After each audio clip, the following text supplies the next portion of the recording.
నమస్తే, welcome to RTV Telugu. ప్రస్తుతం నాతో పాటు గురుకుల్ విద్యార్థి ఆస్మా గారు ఉన్నారు. మాట్లాడే ప్రయత్నం చేద్దాం.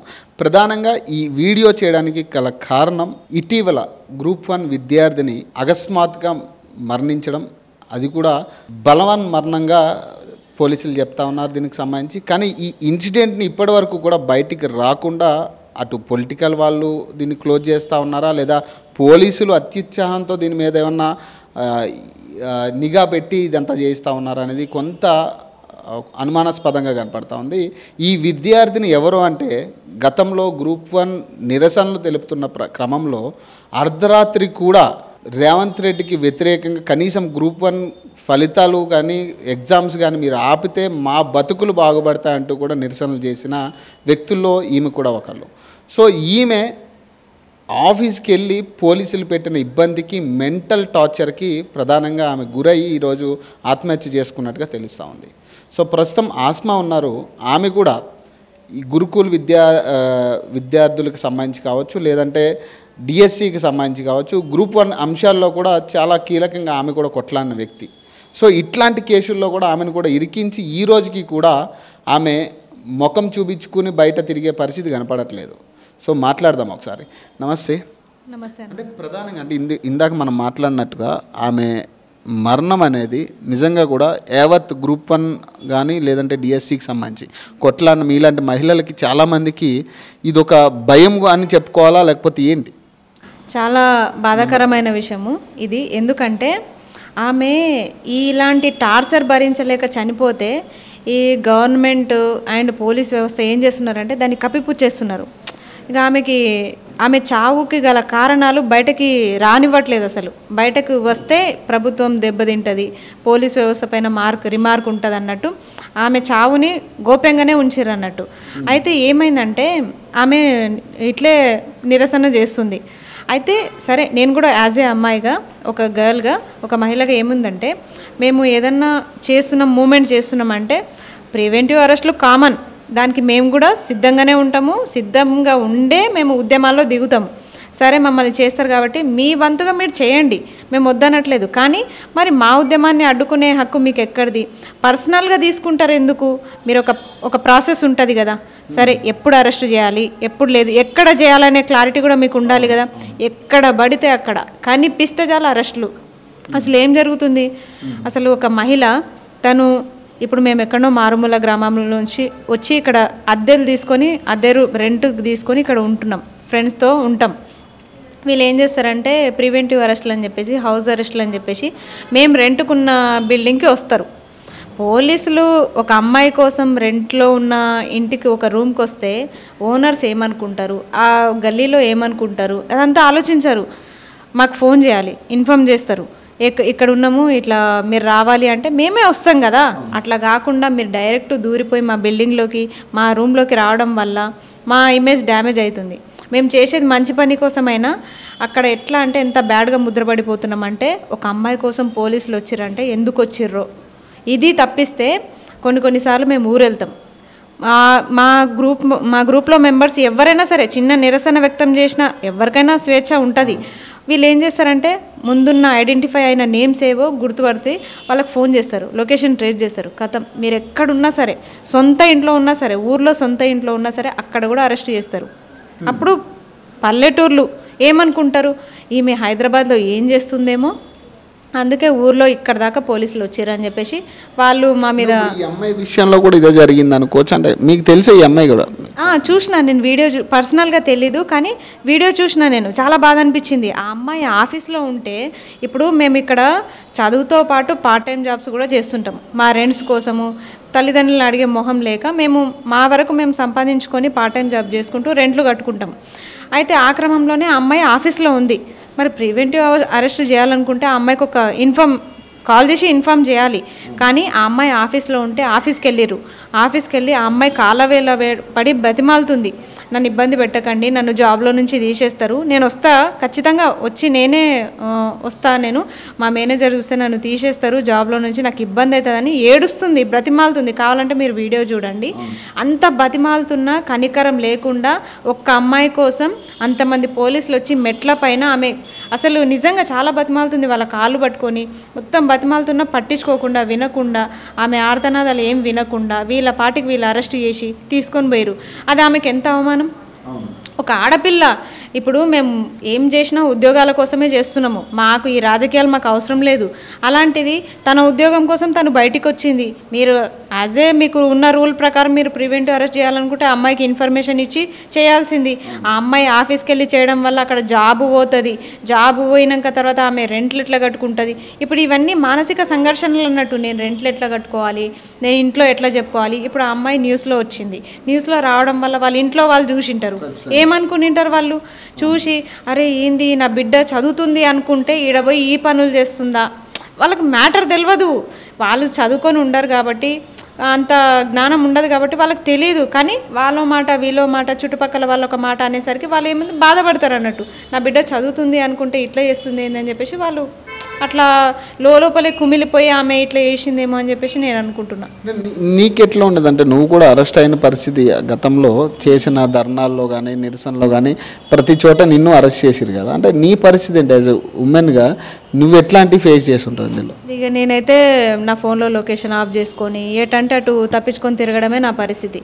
ఎట్లా ఉంటుందంటే ఇప్పుడు నేనున్న రెంట్ రూమ్లో ఒకసారి గురుకుల మూమెంట్ అప్పుడు ముట్టడి అని చెప్పేసి 2 సార్లు నేను పెట్టినప్పటికీ సీఎం ఇల్లు ముట్టడి, 3వసారికి నా గ్రూప్లో సభ్యులు పెట్టిరు. అందుకు కూడా నా సహకారం ఉంటుందని చెప్పేసి నేను కూడా పెట్టిన. అయితే వీళ్ళు ఏంటంటే మేము ఐడెంటిఫై అయిన నేమ్స్ కాబట్టి ప్రివెంటివ్ అరెస్ట్ చేస్తామన్నారు. సరే అని చెప్పేసి నేనే వస్తా అని చెప్పిన. లేదు నువ్వు ఎక్కడున్నావు చెప్పు, మేమే వస్తామన్నారు. సరే ఇట్లా రండి, గల్లీకి రండి, పలానా అడ్రస్కి రండి అని చెప్పేసి చెప్పిన. అయితే వాళ్ళు ఏం లేదు జస్ట్ ఫార్మాలిటీ ఉంటుంది, ఒక సైన్ చేసి వెళ్ళిపోతాం మేమన్నారు. సరే అని చెప్పేసి చెప్పినాం. తీరా వచ్చి సాయంత్రం దాకా ఇంట్లో కూర్చున్నారు. ఇద్దరు షిఫ్ట్ వైజ్గా కూర్చున్నారు నా రూమ్లో. మా చెల్లె ఉంది, నేనున్నా, అట్లే కూర్చున్నారు అన్నట్టు. ఎంత ఇబ్బందిగా ఉంటుంది నాకు.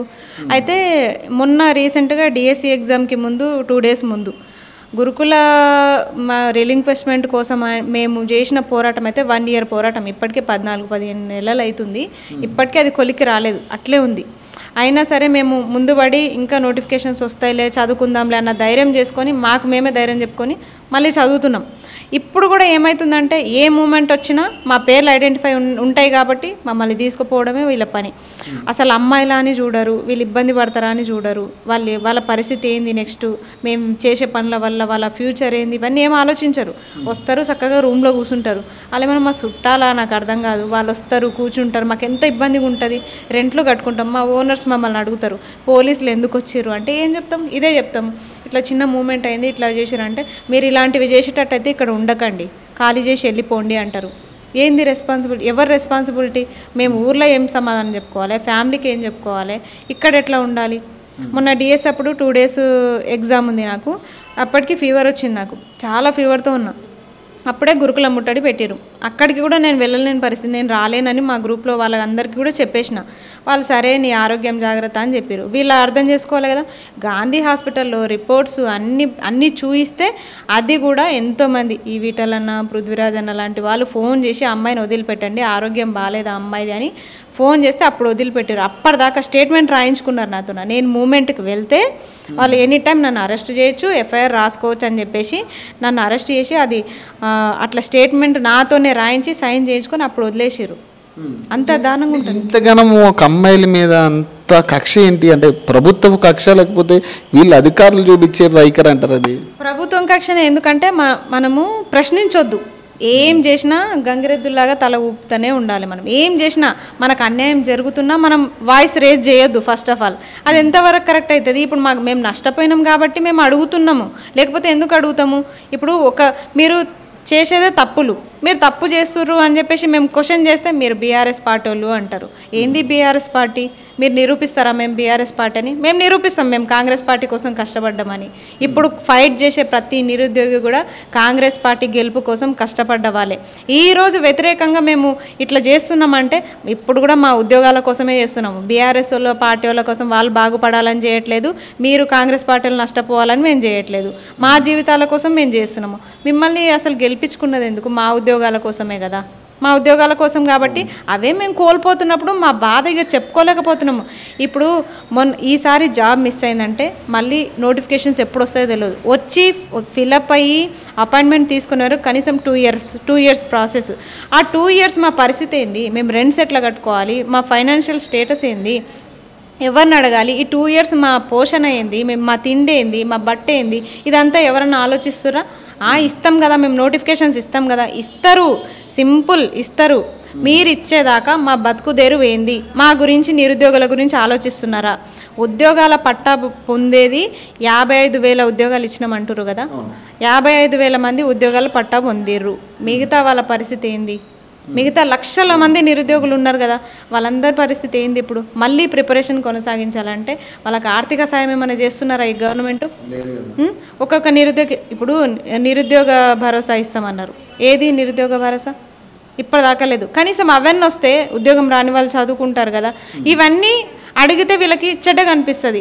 మరి అడగొద్దు, అసలు ఏమైనా మూమెంట్ చేయొద్దు, మరి మా పరిస్థితి ఏంది? ఎవరికి చెప్పుకోవాలి? ఇట్లాంటి చాలా మెంటల్ టార్చర్ ఉంటుంది కదా. ఇప్పుడు అమ్మాయి విషయంలో కూడా నాకు తెలిసి ఇదే మెంటల్ టార్చర్ వల్ల చనిపోయింది అనేది కూడా ఒకటి ఉంది కదా. అంటే ఈ మెంటల్ టార్చర్ అనేది ఎట్లా ఉంటుంది అసలు? ఎట్లా ఉంటుంది అంటే, ఇప్పుడు అబ్బాయిల పరిస్థితి వేరు, అమ్మాయిల పరిస్థితి వేరు. ఇప్పుడు మేము మీ అబ్బాయిల కంటే ఒక 100 రెట్లు ఎక్కువ ఆలోచించినా ఎట్లా ఉంటుందంటే, ఇప్పుడు ఎంత స్వాతంత్రం వచ్చినప్పటికీ ఒక అమ్మాయి సాయంత్రం అయ్యేసరికి ఇంట్లోనే ఉండాలి. అలాంటిది ఒక అమ్మాయి మూమెంట్ చేస్తుందంటే ఆ అమ్మాయికి ఎంత అణచివేతతోనే ఉద్యమాలు వస్తాయి. అది గుర్తుపెట్టుకోవాలి. ఎవరైనా సరే అణచివేతకు గురైనప్పుడే ఉద్యమాలు వస్తాయి. కానీ ఏమవుతుందంటే, మనం జాబ్ కోసం ఇంత ఫైట్ చేస్తున్నాము, రే అనక పగలనక రాత్రనక చదువుతాము, తిండి తిప్పలు మానేసి చదువుతారు ప్రతి ఒక్కరు కూడా.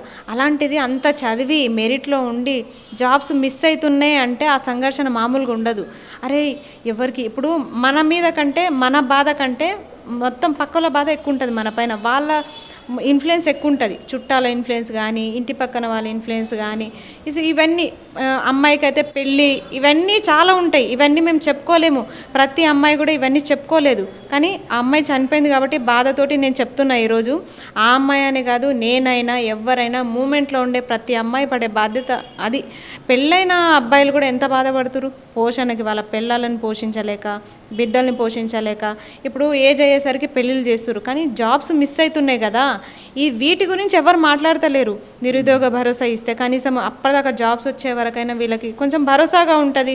ఇవన్నీ ఎవరు చెప్పారు? కార్యకర్తలకు డబ్బులు ఇస్తున్నారు, అన్నీ ఇవన్నీ రాజకీయంగా చేస్తున్నారు. కానీ మా నిరుద్యోగుల మీద బతికి, మా నిరుద్యోగుల మీద మీరు రాజకీయాలు చేసుకుంటా, మా వల్ల మీరు ప్రభుత్వాలు ఏర్పరచుకొని ఈరోజు మా నిరుద్యోగులనే పక్కకు పాడేసారు. కానీ ఇప్పుడు వచ్చిన గ్రూప్ 1 నోటిఫికేషన్, గ్రూప్ 1 రిజల్ట్కి సంబంధించి కూడా చాలా పుకార్లు వస్తూ ఉన్నాయి. వాళ్ళకి అవసరమైన వాళ్ళకి ఎక్కువ మార్కులు వచ్చేటట్టు టాపర్స్ అందరూ కూడా ఒక కమ్యూనిటీ వాళ్ళే, లేకపోతే వాళ్ళకి అవసరమైన వాళ్ళే ఉన్నారు అనేది కూడా ఒక చర్చ జరుగుతూ ఉంది. ఇన్విజిలేషన్లో కూడా కొంచెం తప్పులు ఉన్నాయంటూ కూడా మాట్లాడుతూ ఉన్నారు కదా. నువ్వేం చెప్తాది? ఏం చెప్తా అంటే, అవి కళ్ళ ముందు సాక్ష్యాలు కనిపిస్తున్నాయి. ఇప్పుడు తెలుగు మీడియం చదివిన వాళ్ళకి తక్కువ వచ్చినాయి అని చెప్పేసి, ఇంగ్లీష్ మీడియం చదివిన వాళ్ళకి ఎక్కువ వచ్చినాయి అని చెప్పేసి, మరి అలాంటప్పుడు తెలుగు మీడియం స్కూల్స్ని ఎందుకు పెట్టారు? మీరు పేపర్లు దిద్దే వాళ్ళని తెలుగు మీడియం ఫ్యాకల్టీని ఎందుకు తక్కువ పెట్టారు? మరి ఇంగ్లీష్ మీడియం వాళ్ళకే ఎక్కువ మార్క్స్ వేసినప్పుడు, వాళ్ళకే ఎక్కువ వస్తాయన్నప్పుడు మాకు ఫస్టే చెప్పండి. మీరు అసలు తెలుగు మీడియం చదవకండి, ఇంగ్లీష్ మీడియం చదివితేనే మీకు ఉద్యోగాలు వస్తాయి, ఇంగ్లీష్ మీడియం చదివితేనే మీరు గ్రూప్ 1 క్వాలిఫై అవుతారు, ఇంగ్లీష్ మీడియం చదివితేనే మీరు గ్రూప్ 1 స్థాయిలో ఉద్యోగం సాధించగలుగుతారు, తెలుగు మీడియం చదివిన వాళ్ళకి భవిష్యత్తు లేదు, తెలుగు భాష మీద మాకు మమకారం లేదు, మేము తెలుగుని చంపేస్తున్నామని చెప్పేసి చెప్పండి మరి క్లియర్గా. అట్లా చెప్తలేరు. మేము ఉండక చిన్న స్కూల్స్లో తెలుగు మీడియంలో చదువుకున్నాం. ఇప్పుడు మాకంటూ కొన్ని ఆప్షనల్ పేపర్స్ ఉంటాయి, వాటి ద్వారా కూడా గ్రూప్ 1 సివిల్స్ కొట్టిన వాళ్ళు ఉన్నారు, చాలామంది ఉన్నారు. అలాంటిది ఈరోజు తెలుగుకి ఆదరణ తగ్గిపోతుంది. తెలుగు మీడియంలో రాసిన పాపానికి ఈరోజు గ్రూప్ 1లో మొత్తం ర్యాంక్ పడిపోయిందంటే ఇప్పుడు ఏ స్థితిలో ఉన్నాం మనం చెప్పండి కదా. ఎంత బాధాకరమైన విషయం. అందుకే వాళ్ళు ఏం కోరుకుంటారు, గ్రూప్ 1 అందరు క్వాలిఫై అయిన వాళ్ళు మాకు రివాల్యుయేషన్ రీకౌంటింగ్ పెట్టండి, మళ్ళీ మీరు ఎగ్జామ్ పెట్టండి అని అయితే అనట్లేదు కదా. వచ్చిన ఆ రాసిన పేపర్స్ని మళ్ళీ దిద్దండి. మీరు మళ్ళీ దిద్దితే మీకు ఒక అదే బ్లూ ప్రింట్ ఇస్తారు మీకు, ఈ సో పాయింట్స్ ఉంటే మార్క్స్ వేయండి అని చెప్పేసి. మరి అలాంటి పాయింట్స్ ఇక్కడ తెలుగు మీడియంలో కనిపించట్లేదా? కనిపించకపోతే వీళ్ళు ఎందుకు అడుగుతారు? వీళ్ళు రాసిర్రు కాబట్టే వీళ్ళు ఎగ్జాక్ట్గా రాసిరు, మాకు మార్క్స్ మిస్ అయినాయి కాబట్టి వాళ్ళు రోడ్లు ఎక్కుతున్నారు ఈరోజు. కానీ మీ గురుకుల్ మూమెంట్ కానీ లేదంటే డిఎస్సి మూమెంట్ కానీ గ్రూప్ 1 గ్రూప్ 2 గ్రూప్ 3 మూమెంట్ కానీ మీరు ఒక పక్క చెప్తూనే ఉన్నారు, లేదు దీనివల్ల మాకు చాలా నష్టం జరిగింది, ఖచ్చితంగా దీన్ని కొంత పోస్ట్పోన్ చేయాలనేది మీ కోరిక. అంటే ఎగ్జామే పెట్టొద్దని ఎవరు అడగలే, పోస్ట్పోన్ చేయమనేది మీ ప్రధాన డిమాండ్.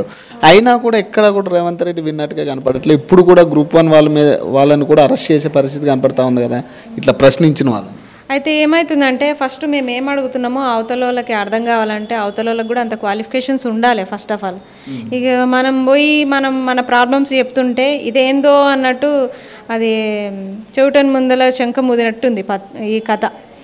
మనం చెప్తుంటాం మన సమస్యలు, సార్ ఇది సార్ రిలింక్వెస్ట్మెంట్ అంటే ఏందయ్యా, ఇట్లా మేము గురుకుల వాళ్ళం పోయినప్పుడు ఇది పరిస్థితి, రిలింక్వెస్ట్మెంట్ ఇవ్వండి సార్ అంటే ఇట్లా, డౌన్ మెరిట్ లిస్ట్ ఇవ్వండి సార్ అంటే డౌన్ మెరిట్ లిస్ట్ అంటే ఏందయ్యా, జీవోలు చెప్తున్నా సరే మేము ఎగ్జామ్స్ రాసి మేము జీవోలు కనుక్కొని దీని ప్రకారం ఇవ్వండి సార్ అని చెప్తున్నా సరే, కోర్టులు చెప్తున్నా సరే, ఇంటీరియర్ ఆర్డర్స్ వచ్చినా సరే ఇప్పటి వరకు దాని ఫైల్ ఎక్కడుందో అక్కడనే ఉంది, ముందుకు మాత్రం కదలట్లే.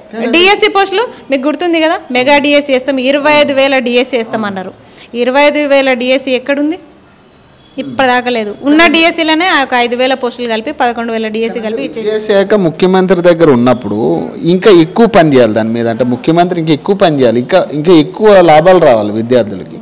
కానీ విద్యాశాఖ ఉన్న ముఖ్యమంత్రి మీదే దీనికి అసలు అంటే బేసిక్ నెగిటివ్ అంతా కూడా ఆయన మీద వస్తుంది కదా. ఖచ్చితంగా వస్తుంది. ఎందుకంటే రేవంత్ రెడ్డి సార్ ఏమనుకున్నారంటే నేను ఒక సవ్యసాచిని అనుకున్నారు, 2 చేతులతోనే నేను ఇట్లా కత్తి సాము చేస్తా అనుకుంటున్నారు. కానీ అది ఇంపాసిబుల్. ఎట్లయితుంది, ఇప్పుడు మీరు ఒక సీఎం, మీరు ఆదేశిస్తే కింద ఉన్న శాఖలు పనిచేయాలి, ఇట్లా చేయండి అని మీరు ఆదేశాలు ఇవ్వాలి. కానీ విద్యాశాఖ మీరు పెట్టుకోవడం వల్ల ఏం యూజ్ చెప్పండి, మాకు విద్యార్థులకి విద్యా వ్యవస్థలో ఏం మార్పులు జరిగినాయి, నాకు అదైతే అర్థమైతలేదు. అసలు విద్యాశాఖ మంత్రి ఏంది, ఇంకా ఆయన దగ్గరనే అది పెట్టుకోవడం ఏంది, అసలు ఆ విద్యాశాఖ మంత్రి సపరేట్గా లేకపోవడం వల్ల మేము కూడా వెళ్ళలేకపోతున్నాం. మేము అప్పుడు కేసీఆర్ అన్నారు దగ్గర దాకా రాణిస్తలేనని, ఇప్పుడు మీరు కూడా చూసిరు, నేను ఒక్కసారి కూడా సీఎంని కలవలేదు ఇప్పటిదాకా. అయితే అన్నిసార్లు ముట్టడి పెట్టినా, అన్నిసార్లు కలవాలని రిప్రజెంటేషన్ తీసుకుపోయినా ఆ కాగితాలు ఇప్పటికీ మా దగ్గరనే ఉన్నాయి తప్ప సీఎంని మాత్రం మేము ఇప్పటిదాకా కలవలేదు.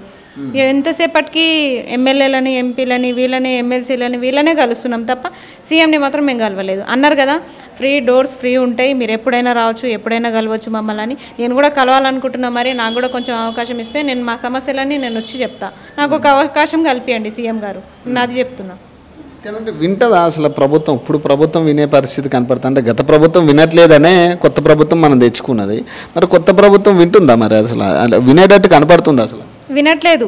కొత్త ప్రభుత్వము నిజంగా విద్యా వ్యవస్థపైనే అంత ఫోకస్ పెడితే అన్ని బెల్ట్ షాపులు ఓపెన్ అవ్వవు. ఇప్పటికీ బెల్ట్ షాపుల పైన ఉన్న శ్రద్ధ మా విద్యా వ్యవస్థ పైన లేదు. వాటి రేట్లు పెంచుతున్నారు, ఎందుకంటే ఇన్కమ్ బాగా వస్తుంది దాంట్లో. అప్పుడు కేసీఆర్ని అన్నారు తాగుబోతుడు, కానీ ఇప్పుడు ఎవరు తాగుబోతులో నాకు అర్థమైతలేదు. మొత్తం వాటికి ఉన్నంత ప్రియారిటీ స్కూళ్ళకి లేదు. ఒక స్కూల్లో గవర్నమెంట్ స్కూల్ ఉంది, దాంట్లో స్కూల్లో టీచర్స్ తక్కువ ఉన్నారు అని చెప్తే ఎవరు పట్టించుకోరు. అదే ఒక బీర్ షాప్లో, ఒక బ్రాంచ్ షాప్లో ఒకటి ఇది అయిపోయింది, మంది అయిపోయిందంటే అది ఎట్లయినా సాయంత్రం వరకు వస్తుంది. మరి అదే ఒక స్కూల్లో ఒక బెంచెస్ లేవు, ఒక టీచర్స్కి వసతులు లేవు అంటే సెట్ చేసి పెడతారా సాయంత్రం వరకు? అట్లా ఉంటుంది వీళ్ళ వ్యవస్థ. ఇప్పుడు హెచ్సియు ఇష్యూకి సంబంధించి కూడా అంటే చాలామంది చాలా రకాలు మాట్లాడుతూ ఉన్నారు. విద్యార్థులు కూడా ప్రధానంగా అందులో ఉన్న చదువుతున్న విద్యార్థులే మా యూనివర్సిటీని కాపాడాలి, ఖచ్చితంగా దీన్ని వెనక్కి తీసుకో అని చెప్పి వాళ్ళు కూడా సేమ్ మీరు ఓయూకి సంబంధించి గతంలో బీఆర్ఎస్ పార్టీ ఉన్నప్పుడు ఓయూ ఆస్తులు కూడా ఇట్లానే సేమ్ వేలం వేస్తా అన్నప్పుడు మీరు ఎట్లయితే రోడ్డు ఎక్కిరో ఇప్పుడు హెచ్సియు పరిస్థితి కూడా సేమ్ ఇదే పరిస్థితి కనపడతా ఉంది. ఏం చెప్తావు దీనికి సంబంధించి? అక్కడ కూడా ఏమైందంటే అమ్మాయిల జుట్లను పట్టుకొని ఈడ్చుకొని పోయి వ్యాన్లో వేసారు. అంటే వీళ్ళకి ఒకప్పుడు గుర్తుందా, ఏబీవీపీ ఝాన్సీ జుట్టును కూడా అట్లే పట్టుకొని పోయారు. ఈ పోలీసులకు అనేది అసలు అమ్మాయిల జుట్లు పట్టుకోవడం మరి సరదా అయిపోయింది. అసలు మా జుట్లు పట్టుకుంటే తప్ప వీళ్ళకి పరిపాలన సాగుతలేదా, ఇది అడుగుతున్న క్వశ్చన్. మాట్లాడితే అసలు ఏ కాలంలో బతుకుతున్నాం మనం, ఇంత ఫాస్ట్ జనరేషన్లో, 5G జనరేషన్లో ఇప్పటికీ మా మీద అఘాయిత్యాలు మాత్రం ఆపట్లే. అసలు ఎన్నో రేప్ కేసులు అవి జరుగుతున్నాయి అని చెప్పేసి అంటారు, కానీ ప్రత్యక్షంగా కళ్ళ ముందు ఇంత అన్యాయం చేస్తున్నారు. ప్రశ్నిస్తే జుట్లు పట్టుకొని తీసుకుపోయి వేయడము ఏంది అరాచకము. ఇప్పుడు ఆ భూములు ఉన్నాయి అంటే ఇప్పుడు మావి అని అంటారు, ప్రభుత్వ భూములు అంటారు. ప్రభుత్వం అంటే ఎవరు? ప్రజలు కాదా? ప్రజలు విద్యా వ్యవస్థ కోసం యూజ్ చేసుకుంటారేమో. నిజంగా ప్రభుత్వ భూమి అయితే అవును విద్యార్థులే కదా, అక్కడ ఉన్నది. మీరు దాంట్లో మొత్తము ఐటీని దాన్ని డెవలప్ చేసి మరి యూనివర్సిటీని పొల్యూట్ చేయాలనుకుంటురా? ఏమన్నా ఐటీ డెవలప్ చేయాలనుకుంటే, ఫ్యాక్టరీలు కట్టాలనుకుంటే అక్కడ ఉన్న విద్యా వ్యవస్థ పైన కూడా ఎఫెక్ట్ పడుతుంది కదా. ఆ మాత్రం కూడా ఆలోచించరా? ప్రశాంతమైన వాతావరణంలో, జీవరాశులు ఉండే వాతావరణంలో ఫ్యాక్టరీలు కట్టడం వల్ల మొత్తం పొల్యూషన్కి అవన్నీ బతుకుతాయా? ఇంకొకటి ఏంటంటే, ఒక జింక విషయంలో సల్మాన్ ఖాన్కి ఇప్పటికీ శిక్ష వేసారని చెప్పేసి మనకు తెలుసు. మరి ఇక్కడ జీవరాశుల్ని చంపే రేవంత్ రెడ్డికి ఏ శిక్ష వేయాలి? ఎన్ని సంవత్సరాల జైలు శిక్ష వేయాలి? మరి ఆ జింక చనిపోయినట్టు మనకు ఆధారాలు కూడా ఉన్నాయి కదా. గుంట నక్కలు ఉన్నాయి. మరి చనిపోయిన నెమలు ఎక్కడిది? నేను పోయి వేయలేదు కదా, మీరు పోయి వేయలేదు కదా, అక్కడనే ఉన్నాయి కదా. మరి అక్కడ ప్రకృతి కదులుతుంది. ఈ బుల్డోజర్ల సౌండ్కి వేరే ఏం వినిపించదు మనకి, కానీ ఆ బుల్డోజర్ల సౌండ్కి అక్కడ నుండి జీవరాశుల అరుపు మనం వింటున్నాం. నెమలులు, ప్రతి జీవి అరుపు మనం వింటున్నాం. అవన్నీ ఎంత ఆర్తనాదాలు ఎట్లా సౌండ్ చేస్తున్నాయి బాధతోటి. కనీసం వాటి మూగ జీవాలు వాటి బాధనైనా అర్థం చేసుకోవాలి కదా. అసలు ఆ యూనివర్సిటీలో మొత్తం వేరే వేరే స్టేట్స్ వాళ్ళు ఉంటారు. తెలంగాణ పిల్లలు కూడా చాలా తక్కువ ఉంటారు. అయితే వేరే స్టేట్స్ వాళ్ళు తెలంగాణ యూనివర్సిటీలో, తెలంగాణలో ఉండే భూమి కోసం అంత ఫైట్ చేస్తున్నారు. కనీసం ఆ ఇంకిత జ్ఞానం కూడా లేదా వీళ్ళకి. మన భూముల్ని మనమే నాశనం చేసుకుంటున్నాము, అది అర్థమైతలేదు. మన భూమి కోసం ఎక్కడ స్టూడెంట్స్ వచ్చి ఇక్కడ కొట్లాడుతున్నారు అంటే జాగ్రత్త పరచండి భూమిని, జాగ్రత్త పరచండి నేచర్ని అని చెప్పేసి వాళ్ళు కొట్లాడుతున్నారు. కనీసం సిగ్గు అనిపించట్లేదా ఈ విషయంలో? ఇప్పుడు ఏమంటారు, సినీతారలు వీళ్ళంతా స్పందిస్తున్నారు. మరి అప్పుడు కోకాపేట ల్యాండ్లో వీళ్ళంతా ఎట్టుపోయిర్రు అని చెప్పేసి, కోకాపేట ల్యాండ్లో ఆ ల్యాండ్లో అంటే ఏమన్నా సావండి, కానీ రాజకీయ నాయకులు ఏమన్నా సావండి, మేము ఇప్పటికీ చెప్తున్నాం. కానీ ఇది ఈ ఇష్యూ అలాంటిది కాదు. ఇది కంప్లీట్గా యూనివర్సిటీ ల్యాండ్కి సంబంధించిన ఇష్యూ. ఇది మీరు ఒకవేళ ప్రభుత్వ భూమే అయితే సరే, ప్రభుత్వ భూమే అయితే ఉందనుకుందాం, కానీ అక్కడ ఫ్యాక్టరీలు కట్టడం వల్ల మీరు ఏం సాధిస్తారు?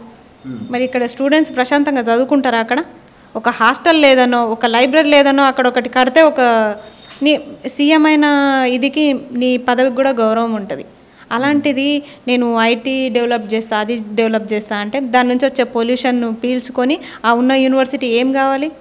ఎందుకు కట్టినట్టు అది? మరి ఇప్పుడు ఒక కేంద్రీయ విశ్వవిద్యాలయం అంటే తెలంగాణకు ఒక బ్రాండ్ అన్నట్టు. మనకి ఐడెంటిఫై తెచ్చే యూనివర్సిటీస్ ఉస్మానియా, హెచ్సియు ఇలాంటివి మెయిన్ యూనివర్సిటీస్. అంత మంచి యూనివర్సిటీలను డెవలప్ చేయక ఇదేం పోయే కాలం?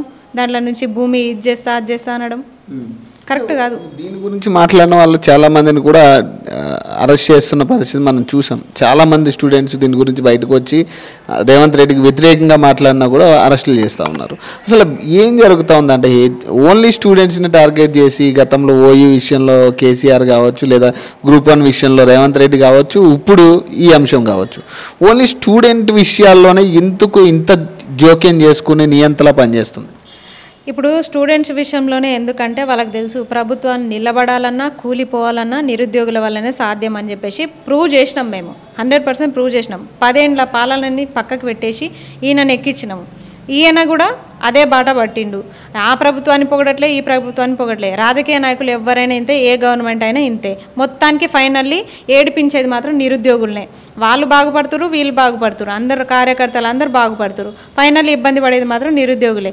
కాబట్టి నిరుద్యోగుల మీద ఎందుకు అటాక్ చేస్తున్నారంటే, ఇక్కడ యూనివర్సిటీస్లో మోగే గొంతుక పల్లెటూర్ల దాకా పోతుంది.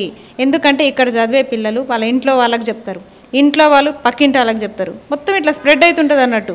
స్ప్రెడ్ అవ్వడం వల్ల ఏమవుతుందంటే నెక్స్ట్ స్థానిక ఎన్నికలు ఉన్నాయి, ఏదో ఒక ఎలక్షన్స్ ఉంటాయి, అట్లా మనకు దెబ్బ పడుతుంది. మొన్న ఎమ్మెల్సీ ఎలక్షన్లో దెబ్బ పడ్డది కదా, అట్లా ఇప్పుడు లోకల్ ఎలక్షన్లో కూడా దెబ్బ పడుతుంది అన్న భయంతో ఎక్కడి గొంతును అక్కడ నొక్కేసే ప్రయత్నం చేస్తున్నారు. కానీ ఈ గొంతులు మూగబోయేవి కాదు.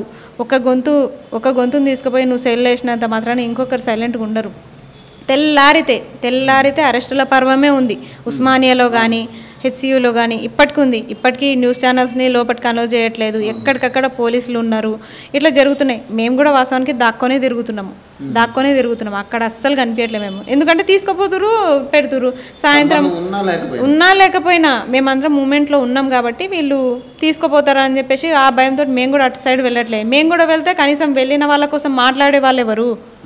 పొద్దున్న లేస్తే హాస్టల్స్ ముందు నిలబడి హాస్టల్స్ అక్కడ నుంచి ఎత్తుకొని పోతున్నారు. అది పరిస్థితి అంత దారుణంగా ఉంది. మరి ఏం చెప్పదలుచుకున్నాం? హెచ్సియుకి సంబంధించి ఇందాక కూడా ఒక తీర్పు ఇచ్చింది వెనక్కి తీసుకోవాలి, ఖచ్చితంగా స్టే ఇవ్వడం జరిగింది. మరి మొన్న కూడా ఒకరోజు స్టే ఇవ్వమని చెప్పి నిన్న హైకోర్టు కూడా ఆర్డర్ ఇచ్చింది. అయినా కూడా అక్కడ పనులు జరుగుతూనే ఉన్నాయి. విద్యార్థులు కూడా చెప్తా ఉన్నారు, ఇదిగో బుల్డోజర్లు వచ్చి ఇక్కడ పని చేసిన ఎప్పటికప్పుడు వీడియోలు బయటకు వస్తూ ఉన్నాయి. మరి ఏంటి పరిస్థితి? తగ్గేటట్టు కనపడట్లేదు. ఇప్పటికీ విద్యార్థులు శాంతంగానే ఉన్నారు నిజం చెప్పాలంటే. ఇప్పుడు వీళ్ళు చేసినట్టు అంత కోర్టు చెప్పినా మళ్ళీ తెల్లారేసరికి చెట్లు ఎట్లా పడగొట్టాలి, కొత్త కొత్త టెక్నిక్స్ వాడుతున్నారు అన్నట్టు. ఇప్పుడు ఆ టెక్నిక్స్ డెవలప్మెంట్ ఎట్లా చేయాలనేది వాటిపైన పెడితే బాగుంటుంది. అయినా సరే అక్కడ చెట్లు పడగొట్టి అట్లే చేస్తున్నారు. కాబట్టి విద్యార్థులు సహనాన్ని కోల్పోతే, ఇప్పుడు మీలాగా సహనాలు కోల్పోతే చెప్పలేము, ఆ బుల్డోజర్లు మొత్తం బోర్ల పడిపోతాయి, మొత్తం గ్లాసులు పగలగొడతారు, అంటు పెడతారు, అంత కాలిపోయేటట్టు అనవసరంగా వీళ్ళే చేస్తున్నారు మొత్తం. ఇప్పటికీ నిరుద్యోగులు ఈ విద్యార్థులు ఏం చేస్తున్నారు అంటే శాంతంగానే చెప్తున్నారు, వద్దు మా యూనివర్సిటీని మేము సేవ్గా చేయాలనుకుంటున్నాం కాబట్టి మీరు గో బ్యాక్ అని చెప్పేసి వెళ్ళిపోండి అని చెప్తున్నారు. వీరు వెళ్లకుండా అటే ఇట్లే చేస్తే మాత్రం, ఈ స్టేని గౌరవించకుండా, ఇప్పుడు కోర్టు స్టేని కూడా గౌరవించకుండా వీళ్ళు అట్లే కంటిన్యూ చేస్తే మాత్రం బుల్డోజర్లు మాత్రం బోర్లా పడతాయి, డౌటే లేదు అందులో మాత్రం.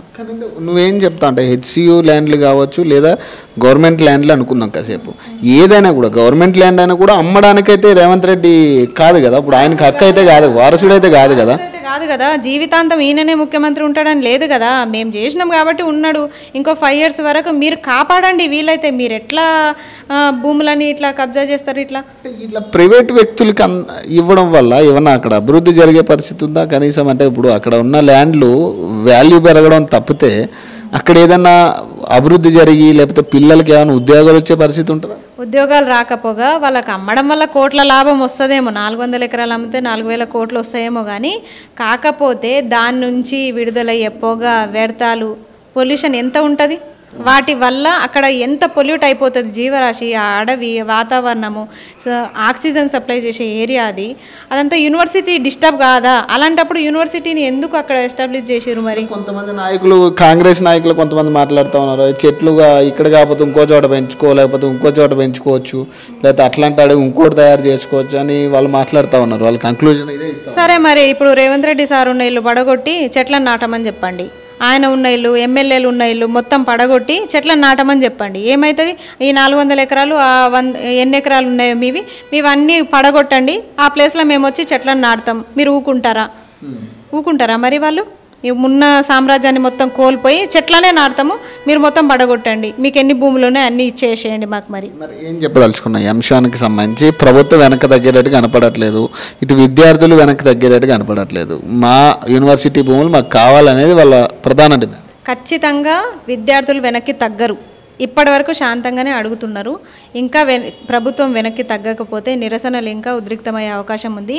నాకైతే అనిపిస్తుంది ప్రభుత్వమే వెనక్కి తగ్గుతుంది. ఎందుకంటే విద్యార్థుల్లో పెట్టుకున్న ఏ ప్రభుత్వం కూడా నిలబడ్డట్టు చరిత్రలో లేదు. ఇప్పుడు పోయిన ప్రభుత్వంలాగా మేము కూడా పడిపోయినా పర్లేదు, కానీ మా మొండి పట్టుదలనే మాది, మా ఇష్టారాజ్యం అనుకుంటే మాత్రం ఖచ్చితంగా మీరు కూడా మీ ప్రభుత్వం పడగొట్టుకోవడానికి రెడీగా ఉండండి. ఖచ్చితంగా నిరుద్యోగులు మాత్రం, ఈ విద్యార్థులు మాత్రం, హెచ్సియు విద్యార్థులు మాత్రం మేము కూడా మా మద్దతు కూడా ఉంటుంది. ఖచ్చితంగా మేమందరం సపోర్ట్ చేస్తాము. మేమందరం కూడా వెనక్కి తగ్గే ప్రసక్తి లేదు. ఖచ్చితంగా సపోర్ట్గా ఉంటాము. ఒకవేళ వీళ్ళు ఇట్లే చేస్తే మాత్రం, ఇప్పుడు కోర్టు స్టే ఇచ్చింది, రేపటి తీర్పు ఇస్తుంది వద్దు అని చెప్పేసి, ఖచ్చితమైన తీర్పు ఇస్తుంది. ఆ రోజు ఏం చేస్తారు? కోర్టు తీర్పును ధిక్కరించి అట్లే చెట్లను పడగొడతారా? ఇప్పటికే చాలా చెట్లను నాశనం చేసిరు వీళ్ళు. ఒక చెట్టుని నాటండి అని చెప్పారు కానీ చెట్లను నరకండి అని ఎవ్వరు చెప్పలేదు. అలాంటిది ఇన్ని చెట్లను నరికేసారు, జంతువులను కూడా. మరి వీళ్ళకి ఏ శిక్ష విధించాలి? అది కాబట్టి ఈ విద్యార్థులు మాత్రం వెనక్కి తగ్గే ప్రసక్తి లేదు. ఖచ్చితంగా ప్రభుత్వమే వెనక్కి తగ్గాలి. సో మరిన్ని అప్డేట్స్ కోసం చూస్తూనే ఉండండి RTV తెలుగు.